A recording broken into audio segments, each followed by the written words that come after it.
निश्चित तौर से मोदी जी नैतिक रूप से हारे हैं। ये कारखाना नहीं लगा बनारस में, बाबा विश्वनाथ के दरबार में लाइन से मंदिर तोड़े गए, ये विनाश है ना। गुजरात के लोगों 4 लोगों को उतारिए सीवर में तो समझ में आ जाएगा। जनता ने मन बनाया था इस बार मोदी को हराना है। आपके बड़े भाई दिवंगत श्री अवधेश राय जी, उनसे कैसा कनेक्शन था? कि मैं जो काम करता हूँ वो चैलेंज के रूप में करता हूँ। उत्तर प्रदेश की सियासत के ऐसे किरदार जिनकी टैगलाइन है मन चंगा तो कटौती में गंगा, जो कुल 5 बार विधायक रहे या कहें जनप्रतिनिधि रहे, और बात शायद 1996 की है जब वो पहली बार विधायक चुनकर आए और 9 बार के विधायक को अपने सियासी रण में पराजित किया। फिर भी अपने राजनीतिक विरोधी को परिवार के सदस्य की तरह माना और पिता तुल्य सम्मान दिया। बहुत कम लोग जानते हैं कि वो स्पोर्ट्स के शौकीन हैं, स्टेट लेवल फुटबॉल प्लेयर रहे हैं, क्रिकेट पसंद करते हैं, खाने में मीठे के शौकीन हैं, और फिलहाल उत्तर प्रदेश में कांग्रेस की कमान उनके हाथों में है।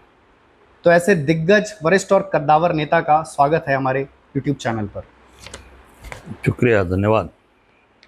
तो पहला मेरा प्रश्न आपसे यही है कि ये जो 5 लाख की जीत का मार्जिन था, इसे आपने कैसे बड़े जादुई तरीके से कम किया? 5 लाख नहीं, 6 लाख था। 5 लाख से ऊपर जी। 5 लाख शायद, मुझे लगता है शायद 85-86 हज़ार था वो। देखिए, जनता का मन, जनता का जो मन था ना वो बदला। मैं 14 भी लड़ा, जनता को समझ में आया कि नहीं भाई, मोदी जी देश के प्रधानमंत्री बन रहे हैं, अजय राय तो हमारे घर के हैं, जब चाहेंगे तब इनको हम खोज लेंगे। हम लोहरा भी छोड़कर कहाँ जाएंगे, बनारस छोड़कर। लगा लोगों को कि नहीं, बड़ा नाम आ रहा है, जनता ने भारी मत से जिताया। 2019 में भी लगा, जनता ने भारी मत से जिताया। पर वो जनता को लगा कि कितनी दिन आखिर में ये देखेंगे कि कब बनारस के अंदर फैक्ट्री लगेगी, कब कारखाने लगेंगे, कब हमारे बच्चे को नौकरी मिलेगी, कब हमारा भविष्य अच्छा होगा। कल महंगाई, बेरोजगारी, हम जूझते चले जा रहे हो, एक कल कारखाना नहीं लगा। दूसरा, जो भी कारखाने दूसरे स्टेट से निकले वो कहीं बनारस नहीं आए। महाराष्ट्र से जो कारखाने निकले, बड़े बड़े कारखाने, वो सब गुजरात ले गए। ये बनारस के लोगों को लग गया कि ये व्यक्ति हमारा सगा नहीं है, ये सब कुछ उठाकर गुजरात ले जा रहा है। गुजरात ले गए, उसका लोगों के दिमाग में बात बैठी कि नहीं, ये व्यक्ति हमारे साथ कभी भी हमारा सगा नहीं, सौतेला है। तो जो सौतेला व्यवहार हम लोगों ने जनता तक पहुंचाया है, जनता समझ गई। जनता ने फिर इनको बुरी तरीके से, मार्जिन तो घटी ही घटी, पिछली बार से 65,000 मोदी जी कम वोट भी पाए हैं, और वो मार्जिन 1,52,000 पे आ गई। 40,000 करोड़ रुपए का विकास काम, दिखावा काम करने के लिए कल योगी ने बोला है कि 40,000 करोड़ का काम हुआ। 40,000 का करोड़, आप भी आए हो बाहर से, जरा घूम के शहर में देख लो 40,000 का करोड़ का कहाँ काम हुआ है। 40,000 करोड़ रुपया तो बहुत होता है भाई। केवल झूठी बात, फर्जी बात करके इन्होंने बनारस के लोगों को गुमराह किया। जनता दुखी हुई और जनता नाराज हुई, और जनता को दिखाई दिया कि हमारे घर का व्यक्ति हमारे परिवार का है, तो अजय राय के साथ खड़े हुए। और निश्चित तौर से मोदी जी नैतिक रूप से हारे हैं, हार कर गए हैं, और उनके कोई भी कार्यकर्ता और नेता न कहीं जश्न मना पाए, न मिठाई खिला पाए, न खा पाए, न कोई पटाखे छूटे, और न कहीं पर इनका डांस हुआ, न कहीं डीजे बजा। टोटल वो केवल दिखावटी जीत कर भी हार गए, और हम हार के भी जीते हैं। हमारी नैतिक जीत है, मोदी की नैतिक हार है। लखनऊ में कार्य समिति की भाजपा की बैठक हुई, उसमें सीएम साहब ने कहा कि हम आत्मविश्वास से हारे, अति आत्मविश्वास से, और डिप्टी सीएम ने कहा कि संगठन हमेशा सरकार से बड़ा है। तो ये भाजपा की भीतरी और बाहरी कलह को दिखाता है। तो इससे कांग्रेस को कितना सियासी माइलेज मिलने की संभावना है? देखिए, पहली बात मैं बता दूं कि जो इन्होंने प्रदेश कार्यकारिणी की, प्रदेश कार्य समिति किस जगह पे हुई? वो शिक्षा का मंदिर राम मनोहर लोहिया विधि विश्वविद्यालय के अंदर किया गया। राम मनोहर लोहिया विधि विश्वविद्यालय, जहाँ लॉ की पढ़ाई होती है, कानून की पढ़ाई होती है, और विश्वविद्यालय के अंदर कार्य समिति हुई है। ये निश्चित तौर से शिक्षा के मंदिर को पूरी तरीके से कलंकित करने का भारतीय जनता पार्टी ने काम किया है। और शिक्षा के मंदिर में राजनीतिकरण नहीं होना चाहिए। पहली बात, इन्होंने गलत जगह पे कार्य ये किया, वहाँ नहीं करना चाहिए था। बच्चों को पढ़ाइए, बच्चों का भविष्य उनको आगे ले चलिए, वहाँ राजनीतिकरण कर रहे हैं। दूसरा जो इनकी लड़ाई है, ये जो आत्मविश्वास की बात बोल रहे हैं, ये बात पूरी तरीके से ये अपने खुद सोच रहे हैं। आत्मविश्वास नहीं था, आपस में इतनी लड़ाइयाँ थी, इतनी सेंट्रल वर्सेस स्टेट की लड़ाई। पूरी तरीके से योगी जी केवल दस्तखत करते हैं, सारा काम अलर्ट कौन करता है? दिल्ली में बैठा हुआ आदमी। और वो सारी गुजराती कंपनियों को योगी से काम दिलवाया, सारी गुजराती कंपनियों को।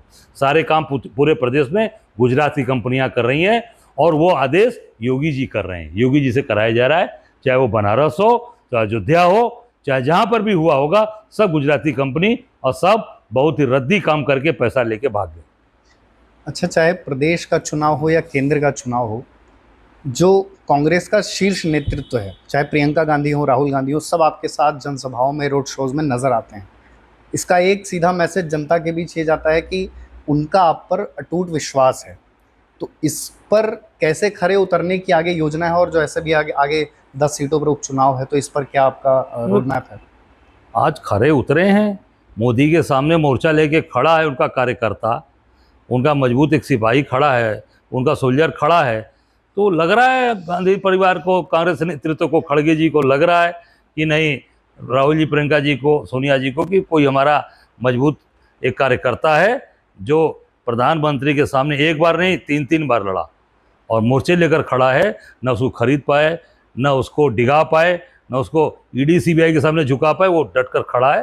तो निश्चित है हमारा जो रिश्ता है वो अटूट है, जो विश्वास है वो विश्वास, और आगे 10 की 10 गठबंधन में लड़ेंगे सीट, और 10 की 10 जीतेंगे, इंडिया गठबंधन जीतेगा। अच्छा, आपका एक बयान है कि बनारस में विनाश हुआ है, और मोदी जी राजनीतिक मंचों से दावा करते हैं कि यहाँ पर विकास हुआ है। और आपका एक ये भी है कि जैसे गुजरातियों का यहाँ पर जो प्रभाव है और जो कार्य है वो बढ़ा है। तो ये कि इसको कितनी बड़ी समस्या मानते हैं, इसे कैसे देखते हैं? वो सबके लिए यहाँ समस्या बन गए हैं, सब वो बहुत भारी वाले समस्या हैं। जो गुजराती कंपनी है यहाँ, वो भारी समस्या है, उनको कुछ समझ में नहीं आ रहा। वो अनियोजित विकास जिसको बोलते हैं ना, अनियोजित विनाश, मैं उसी को कह रहा हूँ कि जो अनियोजित विकास है। सीवर लाइन उनको मालूम नहीं है, सीवर इधर बह रही है, खुदाई इधर हो रही है। बिजली पूरे शहर के अंदर आईपीडीएस के द्वारा नीचे की गई तमाम, आप चले जाइए रथ यात्रा से लेके हमारे घर के सामने पूरा ओपन तार पड़ा हुआ है। अनियोजित विकास यहाँ पे बनारस में आप इन्होंने 10,000 करोड़ की योजना हल्दिया से लेके प्रयागराज बंदरगाह बनवाया है, बनवाया रामनगर में ना। आप जरा पता लगा लेना कितनी वहाँ से, कितनी बस शिप से, वहाँ से जहाज से कितने सामान गए और कितने लोगों को मिले। और इन्होंने टीएफसी सेंटर बड़ा बढ़िया बनवाया है, कई 100 करोड़ का ट्रेड फैसिलिटी सेंटर। जरा पता लगाइएगा कितने ट्रेड वहाँ फैसिलिटीज लगी और कितने वहाँ पर उसके ट्रेड को बढ़ावे के लिए काम हुआ है। इन्होंने बनाया रुद्राक्ष, नाम बड़ा अच्छा रखा है। आप देखिए वहाँ कितने कार्यक्रम होते हैं, सिवाय भाजपा संघ के लोगों को छोड़कर, और इनकी जो प्राइवेट कार्य होते हैं उसके अलावा कोई भी व्यक्ति वहाँ, इतना महंगा है कोई नहीं जाता। एक कारखाना नहीं लगा बनारस में। अभी ये एक वो बना रहे हैं क्या, रोप वे, ऊपर से लोग बनारस के लोग नीचे देखेंगे, रोप वे। अब ये आप समझ सकते हैं कि पूरे हिंदुस्तान ने, दुनिया में पब्लिक ट्रांसपोर्टेशन के लिए कहीं भी रोप वे नहीं है। वो धार्मिक स्थान के लिए होता है या टूरिस्ट प्लेस के लिए होता है, जहाँ पर सीनरी ब्यूटी देखते हुए जाते हैं। बनारस में रोप वे चलेगा? ये विनाश है, ये काशी का विनाश है। बनारस को मेट्रो चाहिए, शहर के बाहर बाहर मेट्रो दीजिए। ये क्या खिलवाड़ कर रहे हैं बनारस में? यही विनाश है। टेंट सिटी लगाया था इन्होंने, गंगा जी के उस पर टेंट सिटी, सारा टेंट सिटी का मलजल गंगा जी में डाल दिया। एनजीटी ने जुर्माना किया उनके ऊपर, तब उखाड़ कर भागे, उसके बाद नहीं लगाए। सब ये क्या, यही सब विनाश है। गंगा जी के अंदर पूरा का पूरा मलजल गिर रहा है। अब उठाकर देख सकते हैं, चले जाइए 80 के आगे भी चले जाइए, 80 नदी जो पली थी अब वो 80 नाला हो गई है, जाकर देख लीजिए पूरा नाला के पानी गिर रहा है कि नहीं। यही यहाँ का विकास के नाम पर विनाश किया जा रहा है। और गुजराती कंपनियों को फ़ायदा किया। बाबा विश्वनाथ के दरबार में लाइन से मंदिर तोड़े गए, ये विनाश है ना। शनि भगवान का मंदिर टूटा, अमुक्तेश्वर महादेव का मंदिर टूटा, लक्ष्मी नारायण जी का मंदिर टूटा, माँ पार्वती का मंदिर टूटा, माँ अन्नपूर्णा का मंदिर टूटा। अच्छा वट वृक्ष जो हिंदुस्तान के अंदर 3 इतिहास में है, एक का इतिहास खत्म हो गया। पहला बोध गया में जहाँ गौतम बुद्ध को ज्ञान प्राप्त हुआ, दूसरा काशी बाबा विश्वनाथ के दरबार में जिसको इन्होंने समूल नष्ट कर दिया, काट दिया, तीसरा प्रयागराज संगम नगरी, संगम के पास जो अकबर ने किला बनाया था, उस किले के अंदर है आज भी अक्षयवट। अच्छा वट वृक्ष, यहाँ काट दिया गया, हजारों साल पुराना, और वो उसका इतिहास मिटा दिया। तो ये विनाश नहीं है, ये हमारी जो हजारों साल की संस्कृति थी, हमारी हजारों साल की जो परंपरा थी, हमारे धार्मिक धरोहर थे, उसको ध्वस्त कर दिया। आपने अभी जैसे बात की गंगा नदी में सीवर की गंदगी गिरने की, और आपके एक साक्षात्कार में एक बहुत ही सेंसिटिव इशू आपने एड्रेस किया था, मैनुअल स्कैवेंजिंग, जिससे जो आदमी सीवर में उतरते हैं सफाई के लिए, उसमें मौतों का भी आपने जिक्र किया। 7 मौतें हो चुकी हैं। तो बनारस के लिए ये कितनी बड़ी समस्या है? अरे भारी समस्या है, बहुत भारी समस्या है। वो आदमी जाएगा उसमें, और उसमें जो गैस अंदर बनती है, मिथाइल कौन सी गैस है वो? मीथेन। मीथेन गैस से जाकर उसमें दम घुट रहा है, मर जा रहे हैं लोग। और न उनके परिवार का कोई देखभाल करने वाला है, ना उनकी बीवी बच्चों का, ना उनका कहीं भाई नौकरी मिलने वाली, कमाने वाला व्यक्ति चला गया, मुआवजा दे दिए। अरे मुआवजा से उसका सुहाग आ जाएगा, या उस नन्हे मुन्ने बच्चों का बाप आ जाएगा? बर्बाद कर दिया पूरी चीज़ों को। वहाँ गुजराती नहीं उतरेंगे। मैं मोदी से कहूँगा वहाँ वो गुजरात से भी इंपोर्ट करके लाइए ना, ज़रा उस सीवर में उतार दीजिए। गुजरात के लोगों 4 लोगों को उतारिए सीवर में, तो समझ में आ जाएगा। कोई गुजराती नहीं उतरेगा, वो हमारा भाई बनारसी उतरेगा और जाएगा, और उसमें जाके मर जाएगा। अच्छा, जैसे आपने चुनाव में, अब मैंने कहा ही पहले जिक्र किया कि आपने मार्जिन को एकदम ना के बराबर कर दिया, बहुत कम कर दिया। तो इस चुनाव को आसान बनाने में खासकर आपके परिवार वालों की कितनी भूमिका थी, क्योंकि तकनीक का इतना प्रभाव हो गया? नहीं, देखिए ऐसा है, हमारे परिवार के लोग पिछली बार भी लगे थे, इस बार और लगे। सबसे बड़ा जनता का मन, मिजाज, जनता ने मन बनाया था कि इस बार मोदी को हराना है। महंगाई, बेरोजगारी, पूरा का पूरा बनारस के कार्यों का गुजरातीकरण, हर काम केवल ढोल नगाड़े से नहीं होगा कि कभी मोर का नाच करा दे रहे हैं, कभी जो है सड़क पर केवल इवेंट करा रहे हैं, फूल गिरवा रहे हैं, गुलाब का फूल अपने ऊपर गिरवा रहे हैं। खाने के लिए भोजन नहीं है, गुलाब का फूल गिराया जा रहा है, टनों टन गुलाब का फूल गिराया गया। ये सब जनता नाराज। उसके बाद हमारे परिवार, हमारे बच्चों ने, हमारी बेटी ने, बेटे ने, हमारे भाई बंधु सब बैठे लोग हैं, सब लोगों ने खूब मेहनत किया, दिन रात किया। और सबसे बड़ी बात, जो ये मोदी और अमित शाह का फार्मूला था, केवल पैसा खर्चा करना, पैसे से लोगों के ज़मीर को खरीद लेना, पैसे से लोगों के ईमान को खरीद लेना, ये सारा पैसा बनारस में धरा रह गया। हमारा एक साधारण सा कार्यकर्ता भी वो तोड़ नहीं पाए, खरीद नहीं पाए।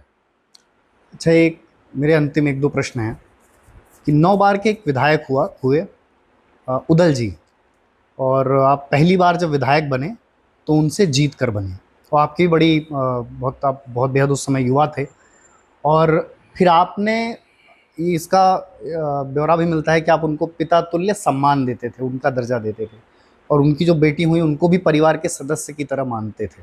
तो ऐसा भी भारत की राजनीति में वर्तमान परिदृश्य में बहुत कम दिखता है कि लोग विरोधी दल के चेहरों को इतना करीब या फिर इतना सम्मान की दृष्टि से और इतना अपनेपन से देखें। तो इसका थॉट क्या है, मतलब ये कहाँ से? देखिए, विरोधी कोई हमारी उनसे कोई झगड़े हैं नहीं, कोई हमारे जमीन जायदाद के या कोई पुराने राजनीतिक जीवन में आदमी बढ़ने के लिए काम करता है, आगे मेहनत करता है, और उसको जनता का प्यार मिलता है, स्नेह मिलता है। और मैं बहुत ही सौभाग्यशाली हूँ कि उदल जी को मैं हराया नहीं, उदल जी का आशीर्वाद मुझे मिला, उनका आशीर्वाद मुझे मिला, और उन्होंने भरपूर आशीर्वाद दिया। अपना उत्तराधिकारी मुझे चुना, वहाँ पे उत्तराधिकारी के रूप में मुझे आशीर्वाद दिया, और मैं निश्चित तौर से उनकी ईमानदारी, उनका कर्तव्यनिष्ठ व्यवहार था, हम लोग उस नाते पूरी तरीके से उनके आदर्शों पे चलते, आज भी चलते हैं। और निश्चित तौर से उदल जी जैसा ईमानदार व्यक्ति हिंदुस्तान की राजनीति में बिरले लोग होंगे जो उदल जी की चरित्र, उदल जी जैसा ईमानदार व्यक्ति। उनके प्रति पहले भी श्रद्धा थी, आज भी श्रद्धा है।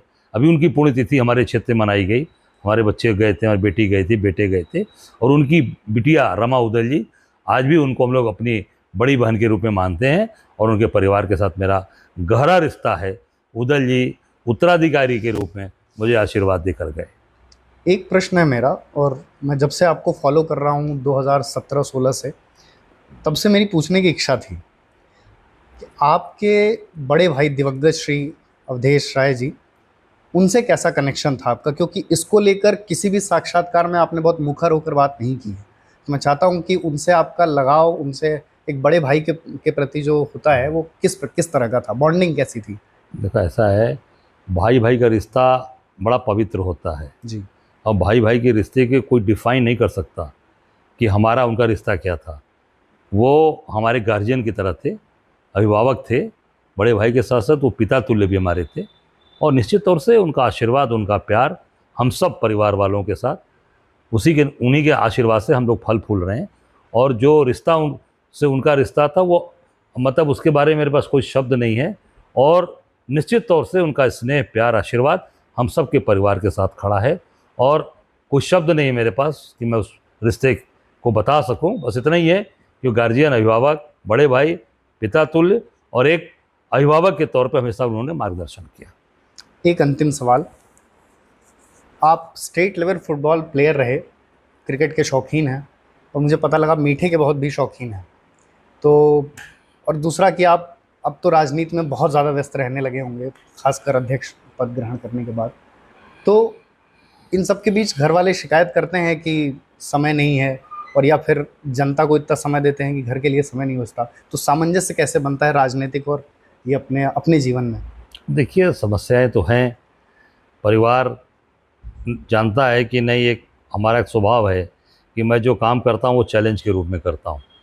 अब जैसे बनारस से मैंने लड़ाई शुरू की है तो वो चैलेंज है। चैलेंज इसलिए है कि वो एक मेरा शुरू से जुनूनी स्वभाव रहा है कि जब कोई चीज़ आ गई जुनून पे, तो बिना मैं उसको फतह किए बैठता नहीं हूँ, और फतह करूँगा ज़रूर। वो जुनूनी स्वभाव है। परिवार, घर, हमारे साथ पूरा परिवार खड़ा है, बीवी बच्चों का सबका स्नेह प्यार है मेरे साथ। तो सब जानते हैं कि हमारे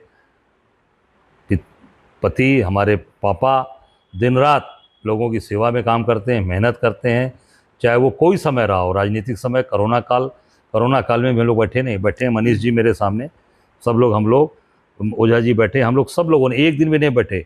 लोग जब घरों से नहीं निकलते थे तो मैं निकल कर दिन रात लोगों की सेवा करता था। आपने ब्लड भी दिया था उस समय? बता तो रहा हूँ, अपने हम ही ने नहीं दिया था, मेरे बच्चों ने दिया, पत्नी ने दिया। तो इस नाते अब वो नहीं कि बोला भाई एक ऐसा किसी की जान एक ब्लड के लिए न जाए, एक बोतल के लिए, तो वो मेरे मेरे मेरे खून में, मेरे ब्लड में है कि हम जनता की सेवा करें, और वो जुनून है। तो निश्चित तौर से लोगों के एक साथ खड़े रहना, तो परिवार के लोग भी जानते हैं कि जो भी कार्य करते हैं हमारे पिता चाहे हमारे पापा, तो जनता की भलाई और समाज की भलाई के लिए करते हैं। और मीठा में मैं गुड़ खाता हूँ, गुड़ भेली होती है ना, भेली खाता हूँ, गुड़ खाने का पसंद करता हूँ, क्यों गरीब आदमी का खाना है तो गरीब, मुझे अच्छा लगता है गुड़, उसका मैं बहुत शौकीन हूँ।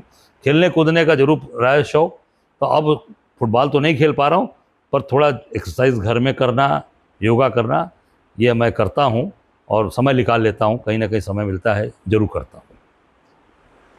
तो ये थे हमारे साथ उत्तर प्रदेश में कांग्रेस के मुखिया और देश के सरकार चलाने वाले सबसे बड़े चेहरे की जीत को मामूली बनाकर रख देने वाले श्री अजय राय जी।